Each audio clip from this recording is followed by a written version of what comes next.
Ato 15. Ari 10. Ari 5. Ari Tres. 3. Ari libre.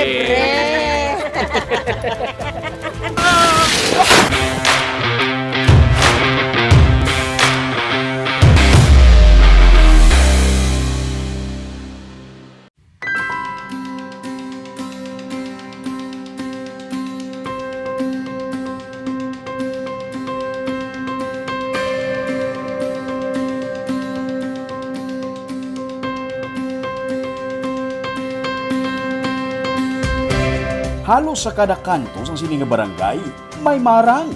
Kag subo nga tigmarang pagid, halos kada puno, kadamo sang bunga sang marang. Gani, imo man ini mapanimahuan sa halos bilog na nga barangay. Para sa mahilig magkaon sang marang, heaven. Sa mga hindi kauyon, kag nabahuan, sorry ka na lang. Diri ini sa may barangay Colonia Divina sa Sagay City. May 2 ka oras nga biyahe halin sa Bacolod City.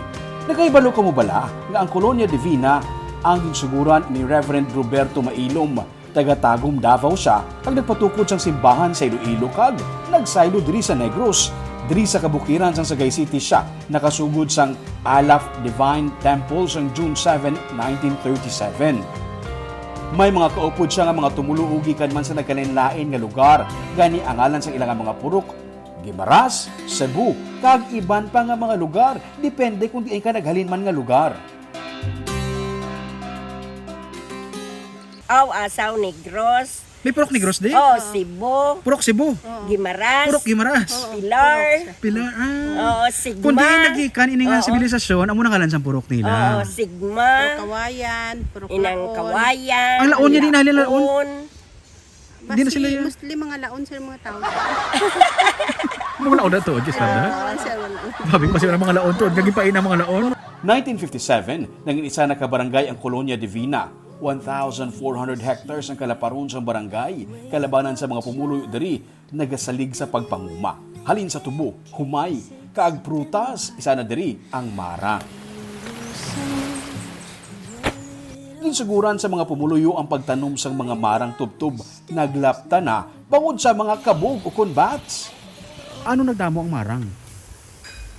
Gintanong Sa mga liso.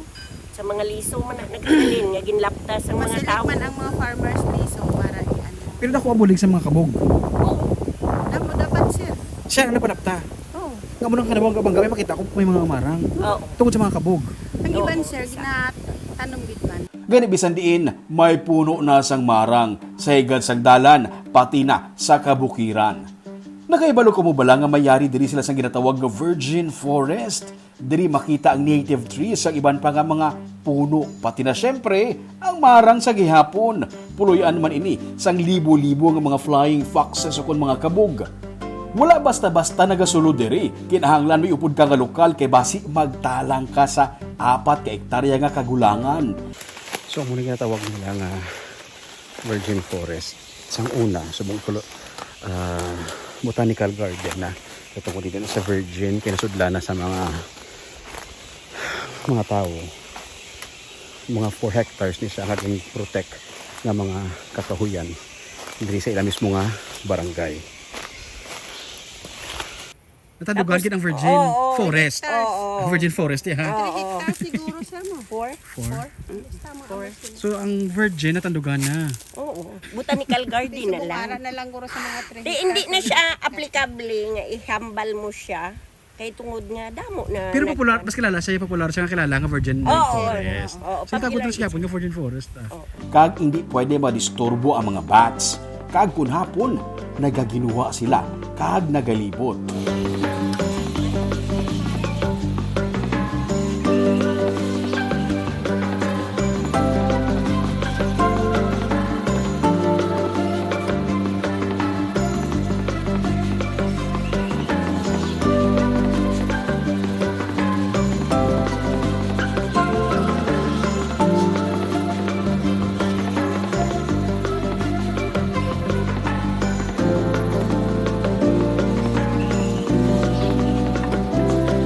Ginlagaw kami nila para ipakita ang aktual nga pag-harvest sang marang. Dapat may export sa pagsaka sang puno sang kahoy. Kag dapat May manugsalo gamit ang sako. Hindi pwede mahulog sa duta kay mabuka.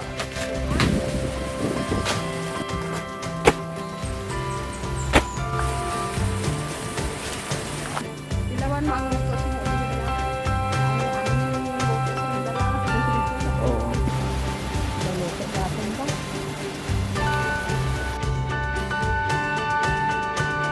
Kung imo lang man ini nga kanon, libre lang diri ang marang.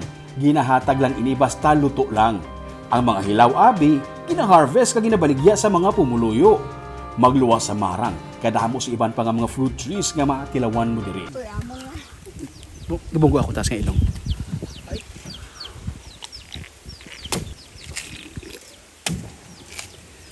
Di ba iskanan mo buko Diyos? Tubig na batsyag ka man nga balati. May mga santol, rambutan, bayabas, kag madamo sa iban pa nga mga rare nga klase sang prutas. Parehos na lamang sini. Ano tawag liwat ni? Ano? Ano tumutungaw mo? Ang tao ba na sila? Kaya kuha ko na sila. Daw tungaw. Nakapilit na yung ilong. Ay, pilit sa ilo? Nakatol. Ay! Pero sapat niya sila tungaw. Hindi saya. Kahoy. Makaon. Hindi siya din? Ano na yun? Pero, hindi ko ipakita. Katon? Kaunin siya. Ang kuwan pagita ni ang katmon. Ay! Pati wala. Ang problema lang, kay hindi man kamo makapadamo kuha sang marang kay mabugat bitbiton. Ini ang isa sa mga hangkat sa mga pumuluyo diri. Kay pagkatapos ma-harvest ang marang, ginakarga ini sa karo kag ginadala sa barangay proper. Wala may ginapili nga mga bakero, may babahi o kung lalaki, bata man o kung tuy gulang.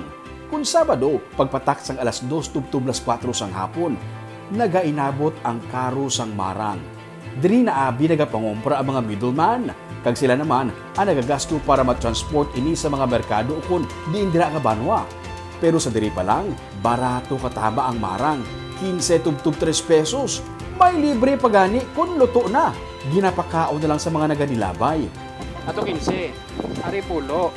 Ari 5. Ari 3. Ari libre. Kag, gikan diri, ginadala na ini sa Sagay proper. Bangod sa kadamo sang marang, napensara nila nga maghiwat sang Marang Festival. Diri ka makabakal sa mga marang nga barato kag makatilaw sa mga produkto nga himo sa marang. Kag sini nga tuig sa September 10 kag 11 ang ilang Marang Festival.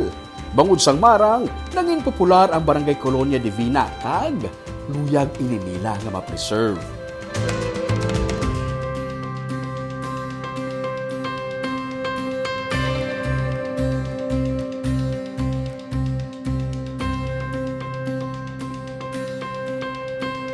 Para updated ka sa mga episodes ng Tripping ni Roming, i-follow ang mga Facebook page o YouTube channel, Digicast Negros. Ululupot kita sa gihapon sa pagbangon. Ako si Romeo Subaldo Kaginyang, Tripping ni Roming!